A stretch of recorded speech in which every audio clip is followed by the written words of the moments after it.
היי, ברוכים הבאים לשולץ בן מאיר, הבית של העץ.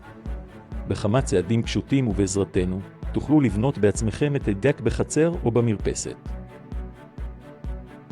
נתחיל בבחירת העץ לחיפוי העליון, עץ אורן, אפירה או אולי דק במבוק. בהמשך ניקח מידות מדויקות, לפיהן נרכוש את העץ שבחרנו. את התשתית נכין מקורות עץ אורן מחוטה בחתך של 45 על 95 מילימטר. ניישר את האדמה או המשטח שעליו נתקין את הדק. נניח את קורות התשתית במרווח של 50 סנטימטר בממוצע בין הקורות, לפי חלוקת השטח. חיבור קורות התשתית ייעשה על ידי ברגים ארוכים או זוויות מתכת. לאחר שהמסגרת מוכנה, נתקין את לוחות הדק. הנחת הלוח הראשון תהיה בקו ישר ומפולס לתשתית, על מנת לשמור על הרכבה ישרה ואחידה של כל הלוחות.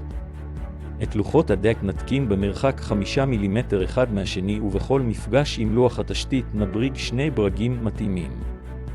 נחבר את כל לוחות החיפוי העליון בצורה זו. לכל שאלה והכוונה נוספת, נשמח לעזור. בהצלחה.